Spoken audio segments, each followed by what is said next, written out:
अचानक असा एखादा विषय सुचतो आणि आपण गप्पा मारतो लगेचच, हो की नाही? नमस्कार, मी doctor Anagha Kulkarni. Happy and healthy life at home या आपल्या चॅनलवरती हेल्थ टिप्स असतात, ब्युटी टिप्स असतात, तसंच मोटिवेशनल टॉकसुद्धा असतात. रात्रीचे 9:30 झालेले आहेत. ताजा ताजा भडंग केलेला आहे, खात आहे. जेवण नंतर करूया, आता 10ला करूया, नाहीतर नाश्ता तर करूया. म्हणजे असलं कसं खाणार तरी कधी ना, चटरपटर अरबट चरबट. जेवणाच्या वेळेला जेवणाचं बघूया. काय अर्धी चपाती कमी जाईल, कुठे बिघडलं? जेवण कमी जाईल म्हणून अशा गोष्टींचा आनंद घ्यायचा नाही. असं जर तुम्ही करत असाल तर करू नका. मन आलं की खायचं, कळलं का? नंतर कोणीतरी आपण मेल्यावर तिथं सगळ्या वस्तू आणून ठेवायच्या, कशाला वाट बघायची? मन आलं की खायचं. चला, एक विषय खूप छान आहे डोक्यामध्ये. तुम्ही मला म्हणता खात तरी जा, नाही तर बोलत तरी जा. आम्ही खात खात बोलतो, बोलता बोलता खातो, हो ना? तुमच्याही घरात असं काहीतरी भडंग बिडंग असेल तर घ्या समोर आणि चुटू चुटू खा. भूक वाढते, लक्षात ठेवा.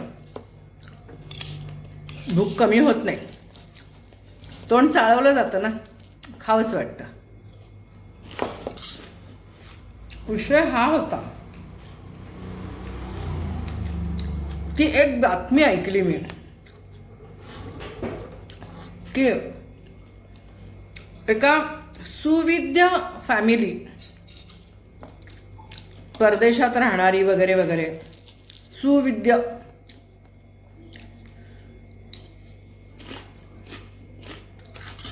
प्रचंड पैसा असणारी, आणि त्यांच्याकडे एक अपत्य जन्माला आलं. आणि कसं झालं, त्यांना असं वाटलं की या मुलीला औषधोपचार करावे, बाळाला त्या औषधोपचार करावे.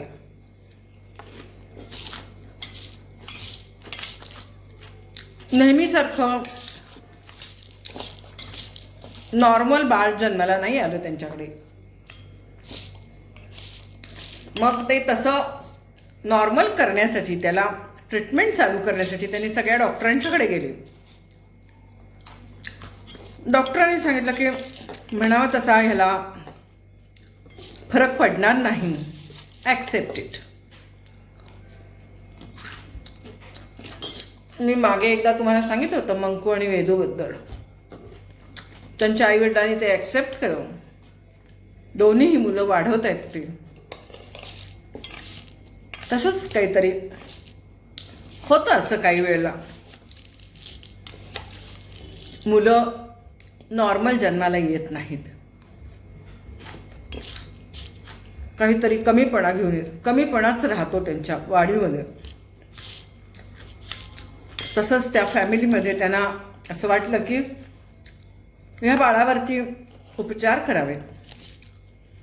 डॉक्टरांनी नाही सांगितल्यावर त्यांचं मन थांबलं नाही.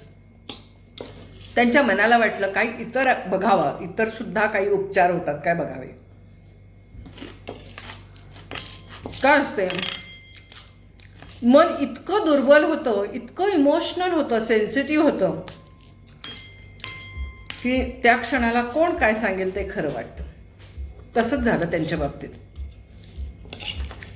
त्यांनी इतर सगळ्या गोष्टींचा, म्हणजे अवैद्यकीय गोष्टींचा आधार घेतला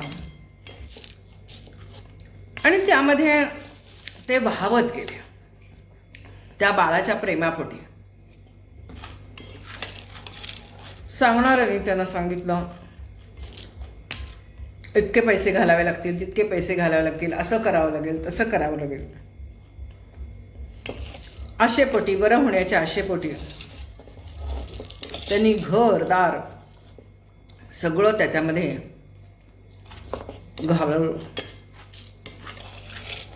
माणसाचा स्वभाव काय होतो, माणसाला थांबता येत नाही. शेअर मार्केटमध्ये तसंच केलं, घरदार सोनं नाणं सगळं सगळं जातं, थांबत नाही. माणसाची वृत्ती ॲक्सेप्ट करत नाही. जे आहे ते आहे, नाही त्याला असं वाटतं की आपण नशीब बदलावं. काही वेळेला श्रद्धा अंधश्रद्धेच्या पलीकडे जातो तो. शिकलेली माणसं सुद्धा बुद्धीचा वापर न करता इमोशनल होऊन चुकीचे निर्णय घेतात. जो पैसा अडका त्यांना त्या बाळासाठी पुढे भविष्यात उपयोगी पडला असता, तो सर्व ते घालवून बसले. आता त्यांचं स्वतःचंच भविष्य अंधकारामध्ये गेलेलं आहे. असं बऱ्याच ठिकाणी होतं. हे एक अलीकडे सोशल मीडियावर आलेली एक बातमी. करोडो रुपये त्यांनी त्यामध्ये गेले होते म्हणून गेले. करोडो रुपये त्यांनी घातले त्याच्यासाठी, उपचारांसाठी, नवी अवैद्यकीय गोष्टींसाठी. करू नये असं खरं तर, पण माणसाला ना त्यावेळेला बुद्धी भ्रष्ट होते म्हणते ते ह्यालाच. कितीतरी वेळाला मी स्वतः बघितलेलं आहे. पैसा मिळवण्यासाठी, गुप्तधन मिळवण्यासाठी लोक अक्षरशः करोडो रुपये लावतात. करोडो रुपये. ज्यांच्याकडे करोडो आहेत त्यांना आणखीन मिळवायचे असतात म्हणून लावतात. ज्यांच्याकडे थोडे आहेत ते आणि जरा जास्त मिळवण्यासाठी घालतात. पण ती एक वृत्ती आहे, आणि आणि आणि जास्त मिळावं. पैशासाठी तर इतकी लोक फसली जातात. त्याच्यात ते काय काय बऱ्याच गोष्टी, अवैद्यकीय गोष्टी, मनाला न पटणाऱ्या गोष्टी ते करत असतात. आत्ताच एका सिरियलमध्ये बघितलं असलाच एक प्रकार. आणि हे म्हणजे दुसऱ्यांचं वाईट करणं वगैरे जे असतं ना, तसं त्याच्यामध्ये ते एक सिरियल लागली होती. त्याच्यात ते स्वतःच्या भावाला मुलगा होतो आणि ते ह्या दोघांना बघवत नाही, यांना मूल नसतं. त्या सिरियलमधलं सांगते. म्हणून मग ते त्यांच्यावरती असे वेडेवाकडे प्रकार करतात. आणि जो करतो, ज्याच्याकडनं करून घेतात, तो ह्यांना सोन्याला लुटतो. तो सांगतो एवढं सोनं द्यायला लागेल, एवढा पैसा द्यावा लागेल, एवढं करावं लागेल. जसं जसं तो माणूस सांगेल तसं तसं ते दोघं नवरा बायको केवळ जेलस, मत्सर या गोष्टीपायी त्या माणसाला देत राहतात. म्हणजे ह्या अशा अवैद्यकीय या घटना ज्या घडतात, मनाला न पटणाऱ्या वगैरे वगैरे, त्या केवळ मत्सर, जेलस, दुसऱ्याचं वाईट करणं यापोटी केल्या जातात. किंवा असहाय्य, दुर्बल असं होऊन केल्या जातात. म्हणून मी म्हटलं की कुठं मेंदू शेण खातो कळत नाही, बुद्धी भ्रष्ट होते. शिकलेली माणसं सुद्धा असले सगळे प्रकार करतात. खूप वाईट वाटतं जेव्हा असं घडतं. तेव्हा मला शेअर मार्केटमधल्या लोकांचं सुद्धा असंच, म्हणजे आपण हे सगळं म्हणतो की हे अवैध मार्गाने पैसा जातो, हा वैध मार्गाने पैसा जातो शेअर मार्केटमध्ये. सेम तसाच प्रकार. घरोघरचे काका लोक आजकाल शेअर मार्केट करतात. तरुण मुलं शेअर मार्केट करतात नोकऱ्या सोडून,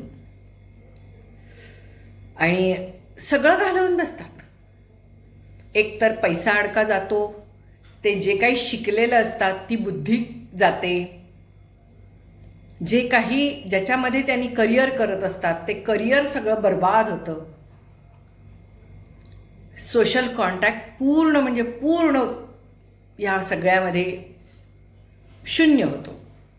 कारण त्यांना असं वाटत असतं की आपण करतोय ते चूक करतोय हे माहीत असतं, पण ते इतरांना कळू नये यासाठी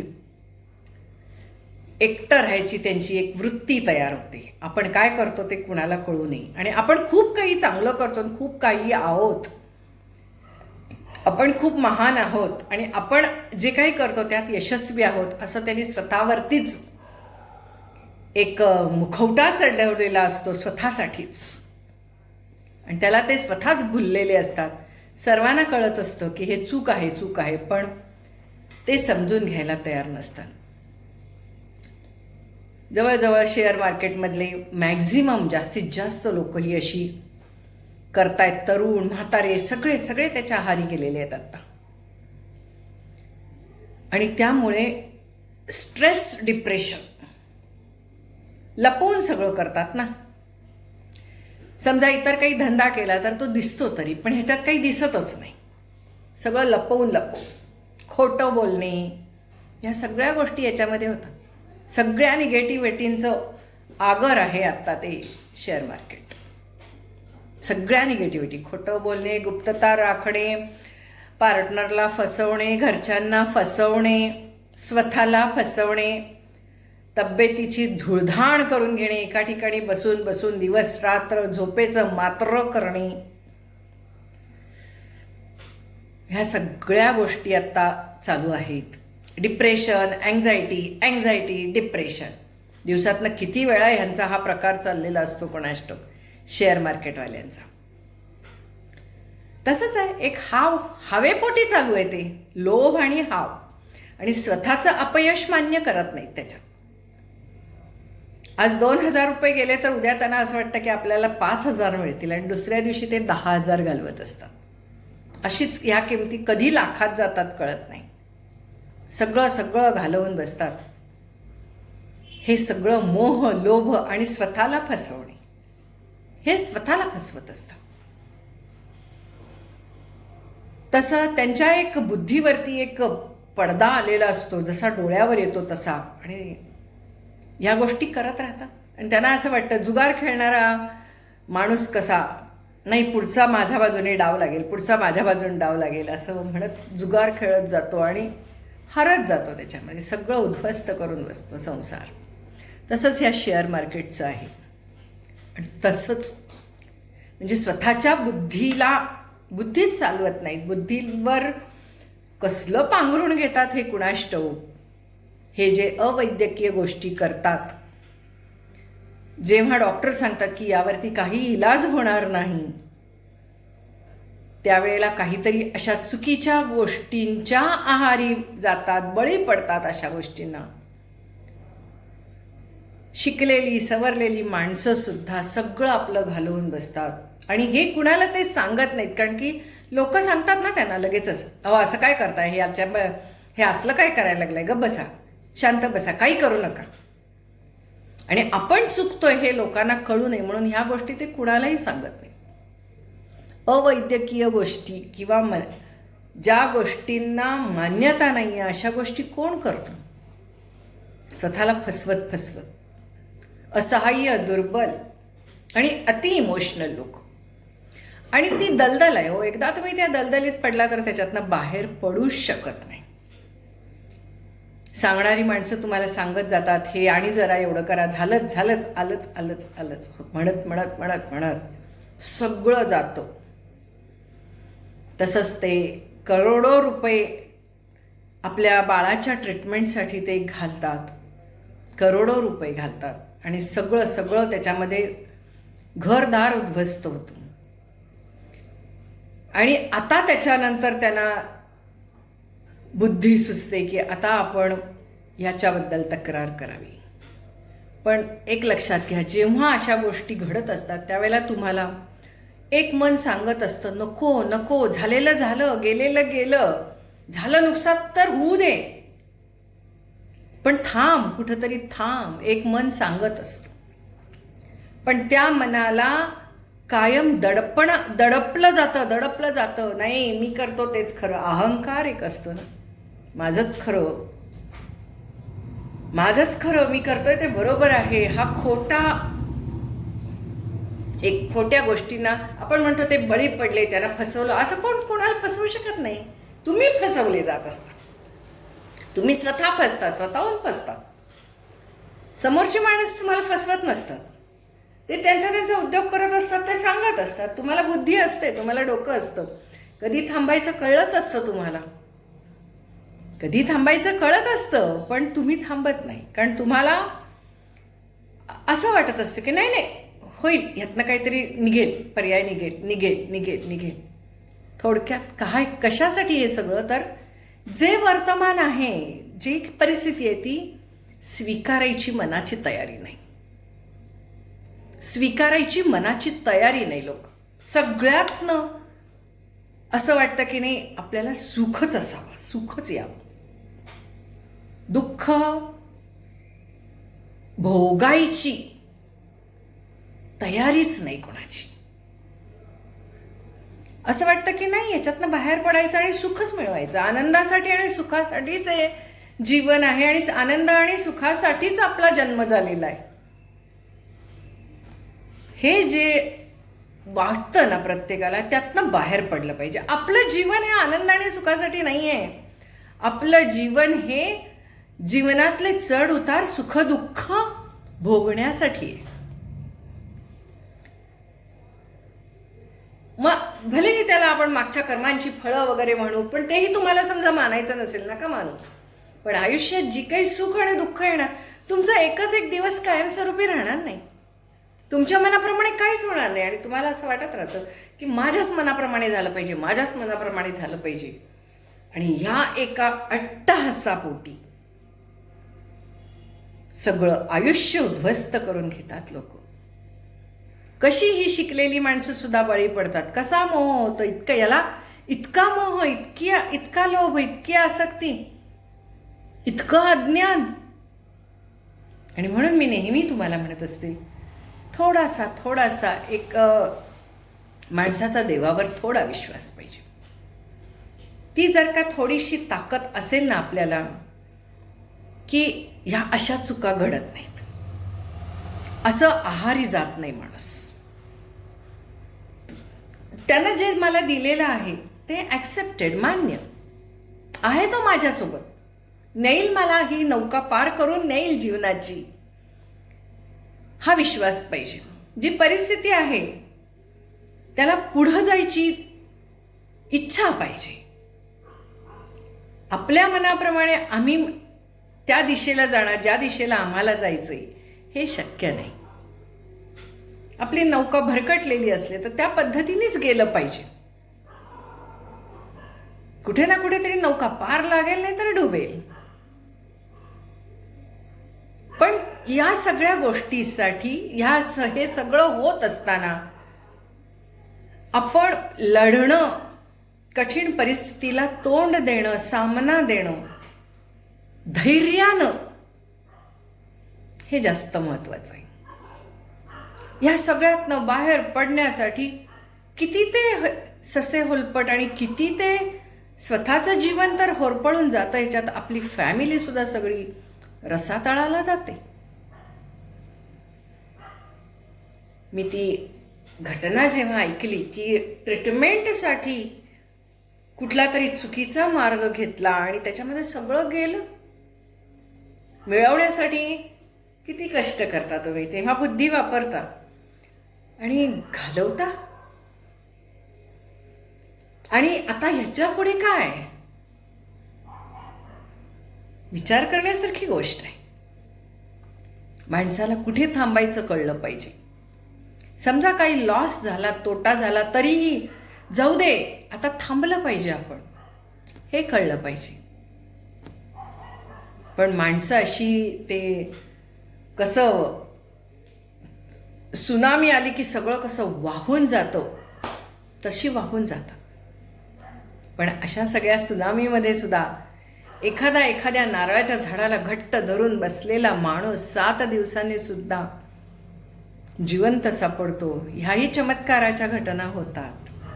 पण त्यासाठी त्या माणसाची जिद्द, त्यावेळेला त्याला एक मिळालेलं बळ, मिळालेला आधार आणि त्या आधारावरती त्यांना 7 दिवस पुढचे काढले. ह्या घटना आपण ऐकत असतो. ह्या घटनांना काहीच अर्थ नाही का हो? सगळं आपल्या मनाप्रमाणे व्हावं, हे का बरं? तुम्हाला काय वाटतं? सगळं आपल्या आयुष्यात आपल्या मनाप्रमाणेच व्हावं आणि होतं, आणि ते होत नाही म्हणून तुम्ही दुःखी होणार, आणि ते मनाप्रमाणे होण्यासाठी काय वाटेल तो मार्ग अवलंबणार. बरोबर आहे का हे? मग जन्माला येऊन तुम्ही काय मिळवलं? फक्त तुमचं शालेय शिक्षण म्हणजे शिक्षण का? बाकी काहीच तुम्ही मिळवलं नाही. अहो, मोठ्यांचे आशीर्वाद, मोठ्यांचं जीवन बघणं हे सुद्धा फार आवश्यक आहे. आपल्या घरातल्या वयोवृद्ध लोकांचं जीवन बघणं हे सुद्धा फार आवश्यक आहे. मीच शहाणं, ह्या एका अहंकारापोटी सगळं माणूस घालवून बसतो. मी असे शेअर मार्केटमध्ये उद्ध्वस्त झालेली घरं बघितलेली आहे. तसंच ते परवा जे झालं प्रकरण, करोडो रुपये ते हरले कुठल्या तरी आपल्या एका बाळाला बरं करण्याच्या त्या धडपडीपायी. पण तो त्यांचा मार्ग योग्य नव्हता, अयोग्य मार्ग होता. पण आपण योग्य मार्गाला जातो का अयोग्य मार्गाला जातो हे सुद्धा कळायला पाहिजे ना माणसाला. तेवढा संयम पाहिजे, तेवढं मन स्थिर पाहिजे ना. का आपण शिकलोय म्हणून बुद्धी गहाण टाकायची? विचार करण्यासारख्या गोष्टी.